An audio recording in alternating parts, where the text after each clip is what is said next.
അതാണ് ഏറ്റവും പ്രധാനപ്പെട്ട വാർത്തയാണ് വരുന്നത്. റോഷിപാൽ കൂടി ചേരുകയാണ്. റോഷിപാൽ, വി.എസ്. അച്യുതാനന്ദന് പത്മവിഭൂഷൺ നൽകുന്നു. നടൻ മമ്മൂട്ടിക്ക് പത്മഭൂഷൺ, വെള്ളാപ്പള്ളി നടേശനും പത്മഭൂഷൺ നൽകുകയാണ്. നിയമസഭാ തെരഞ്ഞെടുപ്പിന് തൊട്ടു മുൻപുള്ള റിപ്പബ്ലിക് ദിനത്തിൽ ഇതാ മരണാനന്തര ബഹുമതിയായി വി.എസ്. അച്യുതാനന്ദന് പുരസ്കാരം നൽകുന്നു. വെള്ളാപ്പള്ളി നടേശനും പുരസ്കാരം നൽകുന്നതാണ് ശ്രദ്ധേയം. നേരത്തെ വലിയ രീതിയിൽ വിവാദമായതാണ് നടൻ മമ്മൂട്ടിക്ക് പത്മഭൂഷൺ നൽകാത്തത്. കഴിഞ്ഞ തവണ വലിയ രീതിയിൽ ചർച്ചയായതാണ്. ഇപ്പോൾ ഇതാ മമ്മൂട്ടിക്കും പത്മഭൂഷൺ നൽകി രാജ്യം ആദരിക്കുകയാണ്.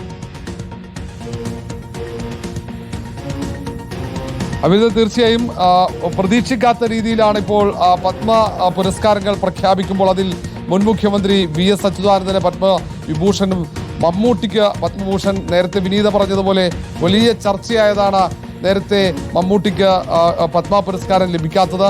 ഇപ്പോൾ ഒടുവിൽ നിയമസഭാ തെരഞ്ഞെടുപ്പിന് കളമൊരുങ്ങുമ്പോൾ മലയാളികൾക്ക്, ഏറ്റവും പ്രമുഖരായ മലയാളികൾക്ക് അപ്രതീക്ഷിതമായി പത്മഭൂഷൺ പത്മ പുരസ്കാരങ്ങൾ പ്രഖ്യാപിക്കുമ്പോൾ അതുണ്ടാക്കുന്ന രാഷ്ട്രീയ ചലനങ്ങൾ അത് വളരെ ശ്രദ്ധേയമായിരിക്കുമെന്നതാണ്. ഇപ്പോൾ കലാമണ്ഡലം വിമല മേനോൻ മുതൽ കലയ്ക്ക് പി നാരായണന് പത്മഭൂഷൺ, സയൻസ് വിഭാഗത്തിൽ, ശാസ്ത്ര വിഭാഗത്തിൽ, അങ്ങനെ തുടങ്ങുന്ന മമ്മൂട്ടിക്ക് പത്മഭൂഷൺ നൽകുന്നതോടെ ജസ്റ്റിസ് കെ.ടി. തോമസിന് പത്മവിഭൂഷൺ, അതിനപ്പുറത്തേക്ക് വിവാദ നായകനായ വെള്ളാപ്പള്ളി നടേശന് പത്മഭൂഷൺ നൽകി ആദരിക്കുന്നു രാജ്യമെന്നതാണ് ഏറ്റവും പ്രധാനപ്പെട്ടത്.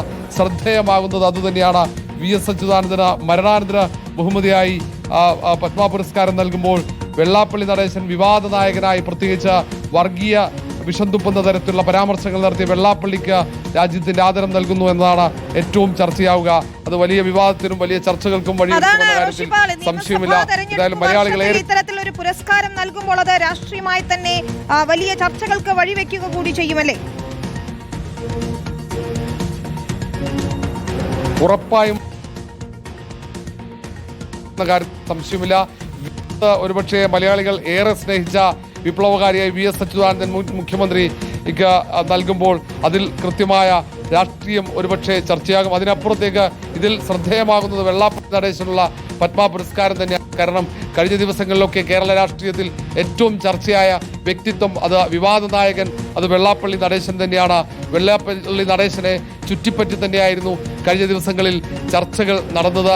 വലിയ വിമർശനങ്ങൾ അത് എല്ലാ കോണുകളിൽ നിന്നും വെള്ളാപ്പള്ളിക്കെതിരെ ഉയർന്നതാണ്. മലപ്പുറവുമായി ബന്ധപ്പെട്ട വിവാദ പരാമർശങ്ങൾ, ആ പരാമർശങ്ങൾ അത് തെറ്റാണെന്ന് എല്ലാ കോണുകളിൽ നിന്നും ചൂണ്ടിക്കാട്ടുമ്പോഴും അത് ആവർത്തിക്കുന്ന വെള്ളാപ്പള്ളി നടേശൻ, ആ വെള്ളാപ്പള്ളി നടേശനെ ഇപ്പോൾ രാജ്യം ആദരിക്കുന്നു, പത്മ പുരസ്കാരം നൽകുന്നു എന്നതാണ്. അതുകൊണ്ട് തന്നെ ഈ കാര്യത്തിൽ അത് UDF അടക്കമുള്ള രാഷ്ട്രീയ പാർട്ടികളുടെ നിലപാട്, മുന്നണികളുടെ നിലപാട് ശ്രദ്ധേയമാകും. വെള്ളാപ്പള്ളിയെ ചേർത്ത് നിർത്തിക്കൊണ്ട് വെള്ളാപ്പള്ളിക്ക് പത്മ പുരസ്കാരം നൽകുന്നു എന്നതാണ് പ്രധാനപ്പെട്ട കാര്യം. മറ്റൊന്ന് വി.എസ്. അച്യുതാനന്ദനാണ്.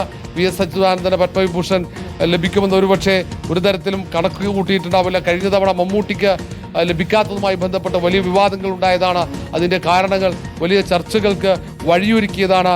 ഒടുവിൽ മമ്മൂട്ടിക്ക് പത്മ പുരസ്കാരം സമ്മാനിക്കുന്നു. ഇന്ന് സംസ്ഥാന സർക്കാരിൻ്റെ ചലച്ചിത്ര അവാർഡ് വേദിയിൽ മമ്മൂട്ടി ഏറ്റുവാങ്ങുന്ന ആ നിമിഷങ്ങളിൽ തന്നെയാണ് പത്മ പുരസ്കാരത്തിന് മമ്മൂട്ടി അർഹനാണ്, മമ്മൂട്ടിയെ തെരഞ്ഞെടുത്ത വിവരം പുറത്തു വരുന്നത് എന്നതാണ് ഏറ്റവും പ്രധാനപ്പെട്ട കാര്യം. പത്മഭൂഷണാണ് മമ്മൂട്ടിക്കും വെള്ളാപ്പള്ളി നടേശനും നൽകുന്നത്. വി.എസ്. അച്യുതാനന്ദന് മരണാനന്തര ബഹുമതിയായി പത്മ പുരസ്കാരം നൽകുന്നു എന്നാണ്. Justice K T. തോമസിന് കൂടി പത്മവിഭൂഷൺ പുരസ്കാരമുണ്ട്.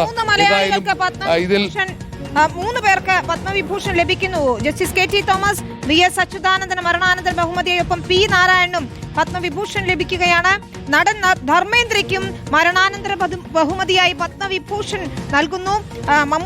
നടൻ മമ്മൂട്ടിക്കും വെള്ളാപ്പള്ളി നടേശൻ, SNDP യോഗം ജനറൽ സെക്രട്ടറി വെള്ളാപ്പള്ളി നടേശനും പത്മഭൂഷൺ നൽകുന്നു. രോഹിത് ശർമ്മയ്ക്ക്, ക്രിക്കറ്റ് താരം രോഹിത് ശർമ്മയ്ക്ക് പത്മശ്രീ എന്നുള്ള വിവരങ്ങൾ കൂടിയാണ് പുറത്തു വരുന്നത്. പത്മ പുരസ്കാരങ്ങൾ പ്രഖ്യാപിക്കുമ്പോൾ കേരളത്തിന് ഒരു പിടി പുരസ്കാരങ്ങൾ എന്ന് തന്നെ നമുക്ക് പറയാൻ സാധിക്കും. അതിൽ ഏറ്റവും നിർണായകമായി, ഏറ്റവും പ്രധാനപ്പെട്ടതായി നമ്മൾ കാണേണ്ടത് മുൻ മുഖ്യമന്ത്രി വി.എസ്. അച്യുതാനന്ദന് മരണാനന്തര ബഹുമതിയായി പത്മവിഭൂഷൺ നൽകുന്നു എന്നുള്ളതാണ്. Justice K T. തോമസിനും പത്മവിഭൂഷൺ നൽകുകയാണ്. ഏറെ വിവാദം കഴിഞ്ഞ തവണയൊക്കെ വലിയ ചർച്ചയായതാണ് നടൻ മമ്മൂട്ടിക്ക് ഇത്തരത്തിൽ പത്മഭൂഷൺ നൽകാത്തതിൽ. ഇപ്പോൾ മമ്മൂട്ടിക്കും പത്മഭൂഷൺ നൽകുന്നു എന്നുള്ള വിവരങ്ങളാണ് വരുന്നത്.